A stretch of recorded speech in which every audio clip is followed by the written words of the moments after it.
Hola chicos y chicas, vamos a continuar con las explicaciones del pensamiento político. En este caso nos acercamos ya al mundo contemporáneo y vamos a explicar dos teorías del siglo XIX y espero ser claro y que os sea útil esta explicación. Primero vamos a contextualizar estas teorías políticas en los acontecimientos del siglo XIX. El siglo XIX está precedido por la Revolución Industrial del siglo XVIII y es el inicio del desarrollo de la economía capitalista. ¿De acuerdo? ¿En qué se basaba el capitalismo en sus inicios? Pues era un capitalismo de carácter comercial, se fundamentaba en la especulación y en la diferencia de precios entre distintos lugares. Se compraba en un sitio más barato, en otro lugar se vendía más caro y de eso tenía un beneficio, ¿de acuerdo? ¿Qué es lo que va a ocurrir a lo largo del siglo XIX? Se van a producir revoluciones técnicas que va a dar lugar a la revolución industrial y esa revolución técnica industrial va a generar una transformación social, una transformación económica, ¿de acuerdo? Se va a manifestar en el ámbito económico fundamentalmente en que los talleres familiares y artesanales van a desaparecer y van a ser sustituidos por la fábrica.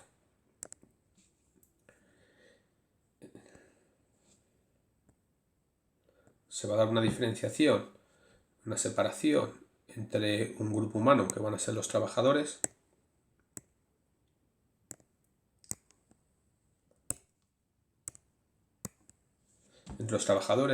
que se caracterizan porque tienen la capacidad de trabajar, disponen de su trabajo, y por otra parte está otro grupo de seres humanos que son los capitalistas, que son los que poseen el capital y los medios que posibilitan el trabajo, como hemos visto anteriormente.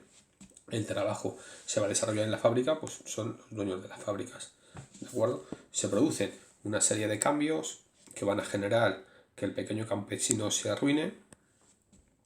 Si tenemos en cuenta también que se ha dado una transformación del modelo de producción de los pequeños talleres familiares y artesanales a la fábrica, pues lo que va a ocurrir es que tanto el campesinado como aquellas personas que se dedicaban a la producción en esos pequeños talleres, pues van a migrar a la ciudad. Se van a producir movimientos migratorios. ¿Hacia dónde? Hacia el lugar donde está el trabajo. El trabajo está en la ciudad. ¿Por qué? Porque en la ciudad están las fábricas.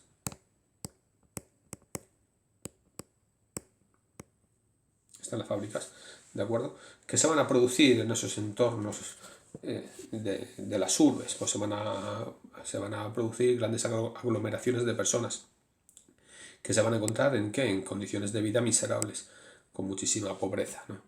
Y que se van a encontrar que frente a esa situación tan miserable les surge la necesidad de organizarse para defenderse de las agresiones sociales en las que se van a ver involucrados. Esas condiciones de vida miserables tienen que ver fundamentalmente con las condiciones laborales en las que se van a encontrar en el siglo XIX, son muy evidentes, y en las pésimas condiciones sanitarias en las que viven. ¿De acuerdo? Eso desemboca en problemas sociales y políticos, y esos problemas sociales y políticos deben ser atendidos por los gobiernos. A su vez van a surgir movimientos sociales y revolucionarios. Dentro de los movimientos sociales y revolucionarios resaltan dos: el marxismo y el anarquismo.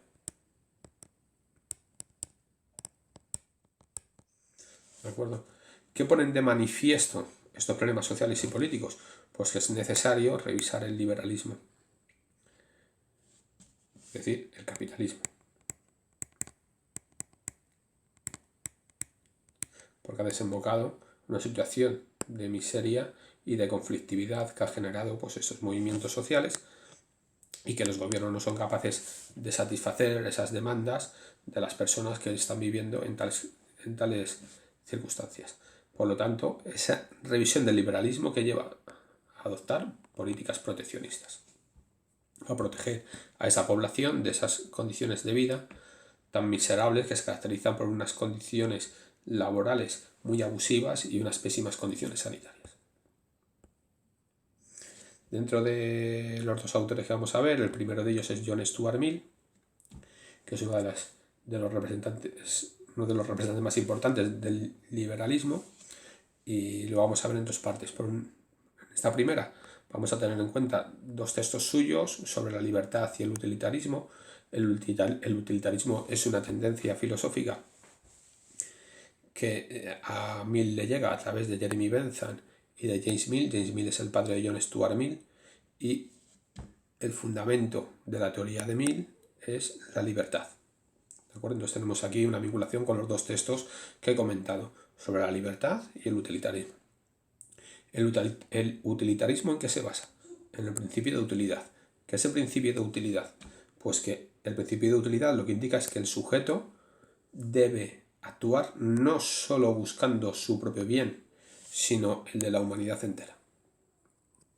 ¿De acuerdo? Por lo tanto, debe seguir un principio de utilidad, aquello que es útil para quién, para la humanidad, no para él. No es un criterio egoísta. En ese sentido, él se separa de otras posturas, ¿no?, que podríamos entender también en el siglo XIX, sino que él piensa que hay que tener en cuenta a la comunidad, al colectivo. Por lo tanto, él piensa que es bueno el qué, es bueno aquello que proporciona el mayor bien y la mayor felicidad. ¿Para quién? Para todos. Y esto de que es bueno, lo que él está entendiendo, que eso es lo útil. ¿Qué es lo útil? Lo que proporciona el mayor bien y la mayor felicidad para todos. Por lo tanto, en su propuesta utilitarista hay que seguir esta utilidad. Y esto que es útil para todos es lo bueno. ¿De acuerdo? Como tengo que buscar el mayor bien y la mayor felicidad para todos, ¿qué es lo que debo hacer? Desarrollar el sentimiento moral por el cual me preocupo de los demás. Y esta preocupación por los demás que me va a llevar al altruismo y a la vida moral. ¿Qué hay que tener en cuenta? Pues lo que hay que tener en cuenta es que había otra parte fundamental de su pensamiento que era la libertad. Y esta libertad es individual. Por lo tanto, las organizaciones sociales que buscan el mayor bien para todos, esa organización social debe respetar a las minorías. ¿Y cómo puede respetar a las minorías? Incluyendo a la mayor parte de los ciudadanos dentro de ellas, dentro de esa organización social. Hay que tener en cuenta la mayoría de las personas, a la mayor mayoría, ¿de acuerdo?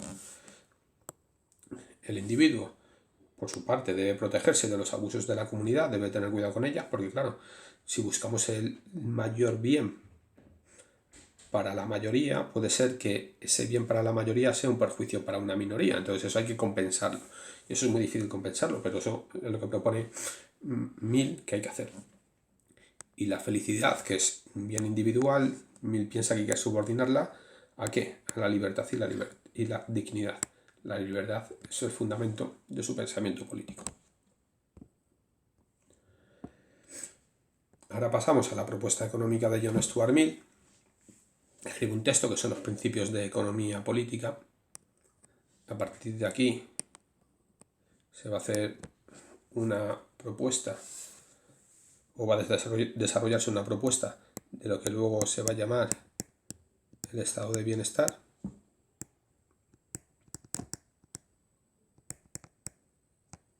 Que se desarrolla en la segunda mitad del siglo XX en los países centroeuropeos. El estado de bienestar, y es algo con lo que estaría de acuerdo John Stuart Mill, lo que propone es que el Estado debe garantizar el bienestar de los individuos, de los ciudadanos. John Stuart Mill lo que hace es reconocer las limitaciones del capitalismo por las consecuencias que se están viviendo en el siglo XIX, y por lo tanto lo que va a proponer es sustituirlo por cooperativas. ¿Qué ventaja tienen para mí las cooperativas? Porque por una parte respetan la propiedad privada, que es un fundamento del liberalismo, a la vez que garantizan la autonomía de los trabajadores, es decir, garantizar la libertad. Es decir, el obrero en una fábrica tiene autonomía, tiene capacidad de darse a sí mismo normas, tiene libertad, no. Vive en unas condiciones en las que no puede ser libre. Y piensa Mill que en las cooperativas sí se da esa libertad, además de conjugarse con esa necesidad de respetar la propiedad privada que surge en el pensamiento liberalista. En esa medida, Mill lo que va a proponer es una forma de gobierno. Y dice, ¿cuál es la mejor forma de gobierno? Y dice, pues la que genera el mayor número de consecuencias beneficiosas, inmediatas y factibles, ¿para quién? Para la comunidad. Esto es acorde al principio de utilidad que hemos visto anteriormente. ¿Y cuál es el gobierno que genera este mayor bien? Y dice Mill, las democracias. Si las democracias nos encontramos, ¿cuáles? Dos, la directa y la representativa. La directa, el Mill considera, pues es preferible. ¿Qué le ocurre? Que tiene una objeción, que no todos podemos estar ocupando un mismo espacio para poder ejercer esa democracia directa. Pensar en las sociedades actuales, pues que todas las personas de San Fernando de Henares se tuvieran que reunir en un mismo espacio público para poder decidir, pues sería muy complejo. Entonces, Mill dice, ¿es buena esta forma de democracia? Sí, es la mejor. Ahora, ¿es útil? Pues no mucho, porque no es factible. ¿De acuerdo? No se puede realizar empíricamente. Por lo tanto, lo que tenemos es la democracia representativa. En la democracia representativa, dice Mill, los ciudadanos eligen a sus representantes y estos representantes, ¿qué es lo que hacen? Pues generan las leyes que luego se van a aplicar a los ciudadanos. Por lo tanto, los ciudadanos, a través de los representantes, se dan las leyes que les van a regir en la búsqueda del bien común. Esto es importante. Mill siempre piensa que lo que hay que buscar es el bien común, que es una idea muy generalizada en el siglo XIX, inclusive también dentro de otros economistas clásicos, como por ejemplo Adam Smith. Adam Smith desarrolla una tesis por la cual él considera que lo que hay que buscar es este bien común. Por lo tanto, aquí, ¿qué se está salvaguardando también? La libertad. Porque como nos estamos dando las leyes a través de nuestros representantes, nosotros de un modo indirecto estamos decidiendo cuáles son las leyes a través de las cuales se nos van a gobernar, ¿no? Entonces ahí estaría preservada esta libertad.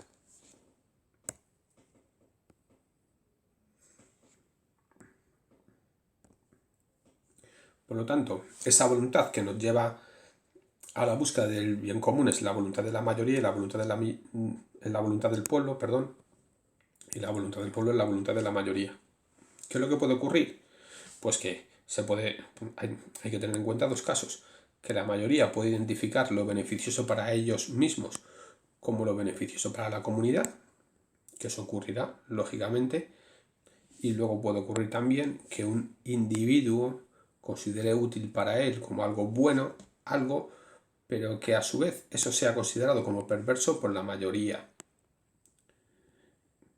Que puede ser considerado perverso en el sentido de que le perjudica al propio individuo o que perjudica a la comunidad.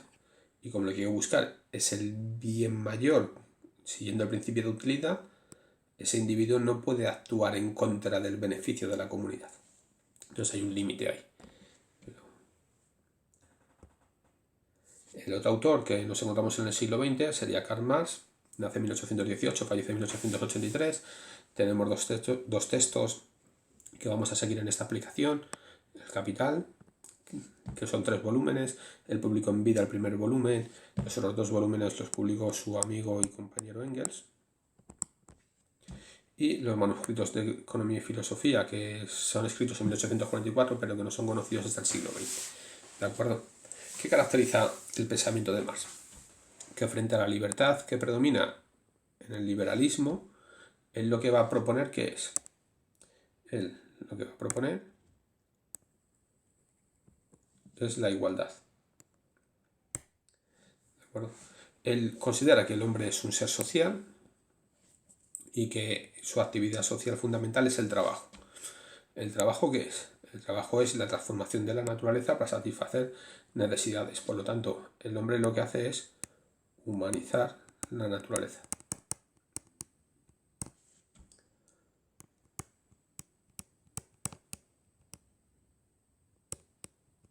Humanizar la naturaleza. Y en esa medida, el trabajo es producir. ¿El qué? Mercancías. ¿Qué es una mercancía? El producto de nuestro trabajo con la finalidad de satisfacer una necesidad. Unos pantalones, comida, construir una vivienda, lo que hacen es satisfacer necesidades que tenemos, ¿de acuerdo?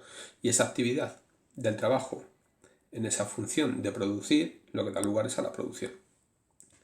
¿Qué es lo que pone de manifiesto Marx? Marx lo que pone de manifiesto es que en la estructura social, cuando analizamos la sociedad, nos encontramos dos elementos: la superestructura o supraestructura y la infraestructura. La superestructura es de carácter ideológico.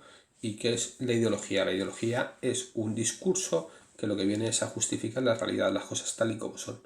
Y ese discurso puede ser de carácter religioso, de carácter histórico, de carácter político, de carácter filosófico, de cualquier tipo de cualquier tipo de discurso que tenga esta función, la de justificar. Y por otra parte está la infraestructura. La infraestructura es material o económica, y la infraestructura económica lo que determina es el modo de producción. ¿Qué es el modo de producción? El modo en el que se trabaja. El proceso de trabajo está determinado por esta infraestructura económica. ¿Qué es lo que caracteriza el pensamiento de Marx? El materialismo. ¿Qué significa el materialismo en el pensamiento de Marx? Que lo que estructura a la sociedad es lo económico, es la infraestructura. Entonces, la infraestructura es lo primero, determina la sociedad, y lo segundo es desarrollar un discurso ideológico que justifica el proceso social tal y como nos lo encontramos en un momento determinado. Nosotros lo que vemos es lo que está por encima, lo que está supra, ¿de acuerdo? Entonces vemos el discurso ideológico y mantenemos discusiones acerca de la religión, de la historia, de la política. Pero Marx considera que eso es un sucedáneo y que lo realmente importante es el discurso económico, porque es lo que está determinando y condicionando a la sociedad. Por lo tanto, lo que hay que hacer, si quieres conocer qué es y cómo es una sociedad, tienes que analizar su materia, su economía, sus procesos de producción, su modo de producción.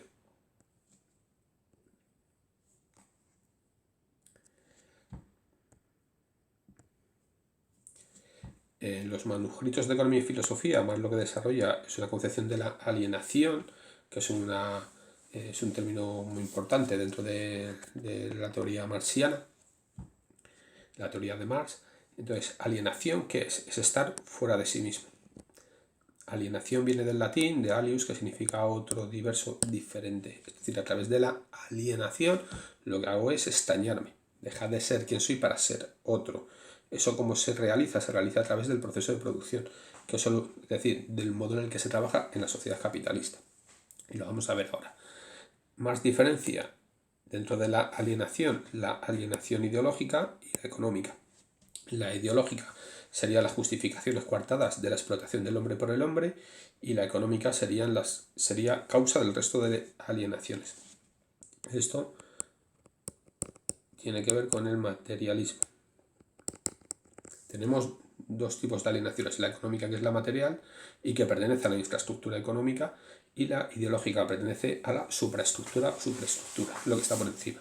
Entonces, ¿qué era lo que determinaba a la sociedad? La económica. Por lo tanto, la alienación económica, ese estañamiento económico, es lo que causa el resto de enajenaciones.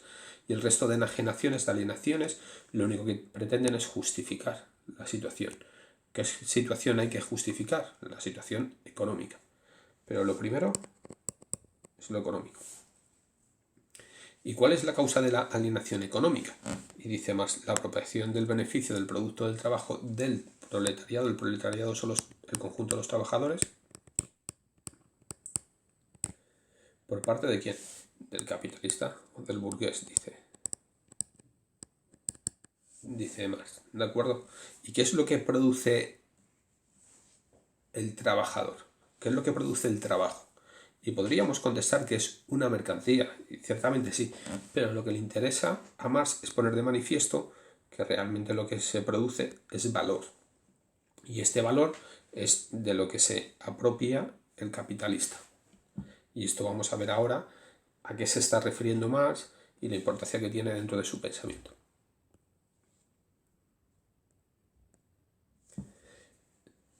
Para Marx, todo en la sociedad capitalista es mercancía. ¿Qué es una mercancía? El producto de la actividad trabajo, el producto de un trabajo. ¿De acuerdo? ¿Qué caracteriza a la sociedad capitalista? El intercambio de mercancías.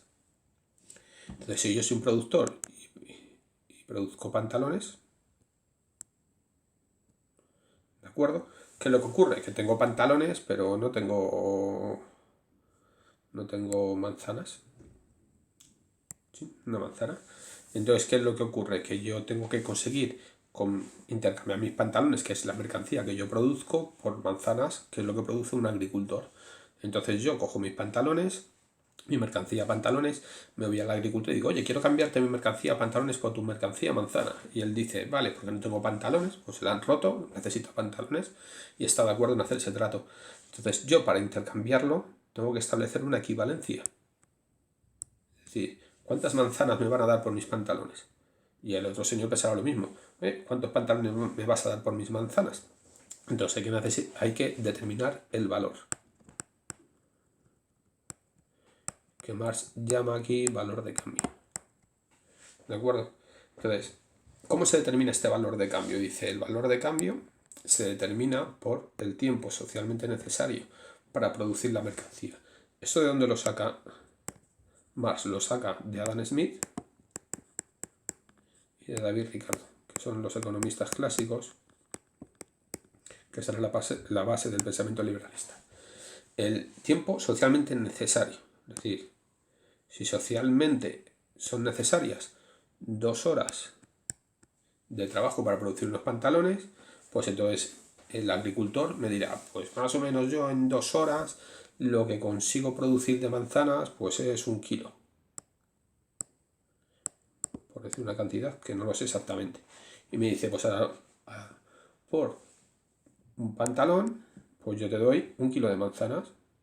¿Por qué? Porque lo que estamos intercambiando es tiempo de trabajo. Estar 2 horas por su equivalente de 2 horas. ¿En dónde? En ámbitos de trabajo distintos. Los pantalones y la agricultura, ¿de acuerdo? En la industria textil y la agricultura. Entonces, intercambiamos en función del tiempo socialmente necesario. Cuidado que es social, ¿eh? Tiempo socialmente necesario. Es decir, si yo soy muy torpe y tardo 3 horas en producir unos pantalones, es mi problema. El agricultor cogerá y me dirá, no, yo te cambio 2 horas sociales de trabajo contenidas en mis manzanas por 2 horas sociales de trabajo contenidas en tus pantalones. Búscatelas como puedas para tardar menos tiempo. Y de ahí derivaría, según Marx, toda esa revolución industrial del siglo XIX que acelera la producción, los ritmos productivos y que siempre se aplicaba en las aulas a través de las modificaciones de los telares y demás. ¿Para qué? Para producir menos tiempo, y al producir menos tiempo pues tu mercancía contiene cada vez más valor. Pero bueno, esto no es lo que nos ocupa ahora mismo. ¿Qué es lo que ocurre? Que el trabajador es una mercancía. Entonces también podemos hablar de la mercancía de trabajo, que es el trabajador. Nosotros, cuando queremos una mercancía, pantalones, manzanas y demás, ¿a dónde vamos? Al mercado, ¿no? Y pues en el mercado podemos comprar. Y hay otro tipo de mercado que se llama el mercado laboral, donde se puede comprar mercancía de trabajo, se compra tiempo de trabajo, ¿no? Entonces podemos contratar también a alguien, pues comprar su fuerza de trabajo. Entonces la mercancía de trabajo que hay que comprar, para que mientras hay que comprar a ese señor que va a entrar en la fábrica su mercancía de trabajo, pues hay que determinar cuál es su valor. ¿Y cuál es el valor de una mercancía? El tiempo socialmente necesario para producir la mercancía. ¿Eso qué quiere decir? ¿Cuánto vale la mercancía de trabajo? ¿Cuál es el salario de un trabajador? Pues el salario de un trabajador pues es el necesario ¿para qué? Para que siga vivo un día más, para poder producir más. ¿Sí? ¿Por qué? Porque si el dueño de la fábrica no paga lo suficiente para que sus obreros sigan vivos y al día siguiente se mueren, ¿por quién va a ir a trabajar a la fábrica? Pues no tiene obreros. Por lo tanto, necesita que al menos sigan vivos un día más. ¿Para qué? Para producir. Y eso es lo que le va a pagar. Entonces, pongamos por caso que en el siglo XIX, pues a lo mejor con 12 libras, si no me equivoco es una cosa así, o 12 euros, hacemos en euros, que me va a salir mejor el simbolito, pongamos que son 12 euros, que por 12 euros tú puedes tener una persona trabajando en tu fábrica o donde le quieras contratar, ¿no? ¿Qué es lo que ocurre? Que el valor de la mercancía está determinado por el tiempo socialmente necesario para producir una mercancía. Por lo tanto, el valor de la mercancía lo determina ¿el qué? El trabajo contenido en ella.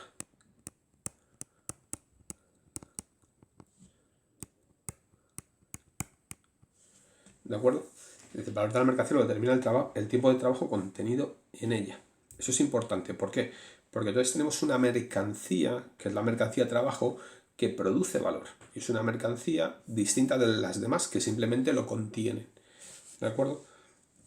Entonces, el trabajador, cuando va a trabajar, ¿qué es lo que hace?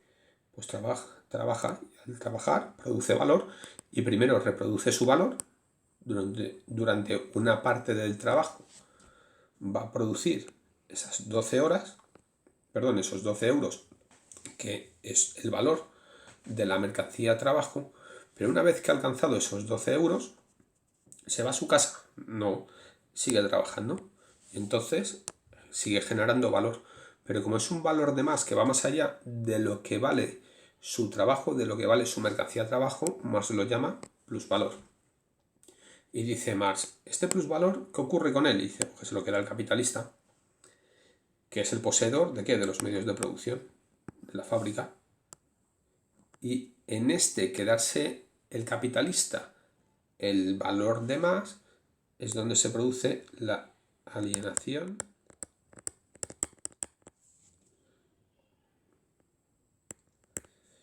y la explotación. Es decir, en una jornada laboral de 12 horas, que es una jornada laboral típica del siglo XIX, yo creo que tirando por lo bajo, ¿no? Pero bueno, 12 horas de trabajo diario. Entonces, en esas horas, esa jornada laboral de 12 horas, el trabajador se pone a trabajar. Entonces, en las primeras 4 horas de trabajo, ha producido el equivalente a los 12 euros, que es su salario. ¿Por qué es este su salario? Porque es lo que le cuesta seguir vivo un día más. Pagar su alquiler, comprarse un mendrugo de pan y poco más, ¿no? Lo que se gastarán en aquella época. Entonces, pues ahí tienen, en sus primeras 4 horas de trabajo, ha producido ya el equivalente a su valor y por lo tanto ha producido 4 horas de valor. ¿Qué es lo que ocurre? Como trabaja 12 horas, sigue trabajando. Y entonces va a producir 8 horas más de valor, pero como son más, es plus. Y es tanto plus trabajo como plus valor. Y entonces sigue produciendo más allá de los 12 euros y produce 24. Estos 24 euros, ¿quién se los queda? El capitalista. ¿De acuerdo? ¿Por qué se produce la alienación? Primero, porque el hombre, al desarrollar el trabajo, no decide que trabaja, por lo tanto se extraña y obedece a otro, pero luego también porque ese valor, que es el producto del trabajo, y en ese producto del trabajo el hombre está poniendo el valor y por lo tanto está transmitiendo su ser, su esencia en el objeto del trabajo, ese objeto no es suyo, sino que se lo está quedando otro. Por lo tanto, ese valor y esa esencia que el hombre contiene y que proyecta en el producto del trabajo, como se lo queda el otro, se ve extrañado de sí mismo, se ve desposeído de lo que es y pasa a ser propiedad de otro ser y por eso se produce la alienación.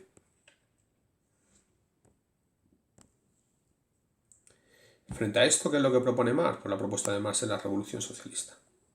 ¿De acuerdo? Dice, la explotación económica capitalista, ¿cuándo va a acabar? Con la revolución socialista. Por lo tanto, la propuesta de Marx es una teoría de la acción política y de la transformación social. Por lo tanto, es una praxis, es una actividad, es una acción. ¿Quién debe realizar esa actividad? Y piensa Marx, el proletariado. ¿Por qué? Porque anteriormente, a lo largo de la historia, ha habido intentos, esfuerzos de cambiar, pero esos esfuerzos siempre lo han realizado unas minorías. Entonces las minorías nunca han conseguido cambiar la historia del todo. Por lo tanto, tiene que ser la mayoría. ¿Y la clase universal cuál es? El proletariado. Es la más amplia de todas. En esa revolución socialista que se debe acabar con el fundamento de liberalismo, del pensamiento capitalista. Eso implica acabar con la propiedad privada. ¿De qué? De los medios de producción. Y esta propiedad, ¿por qué? Porque esta propiedad privada es la causa de la explotación y de las clases sociales. de las clases sociales que hemos visto antes, que se había diferenciado entre los trabajadores que tienen trabajo y los capitalistas que tenían el capital y los medios de producción.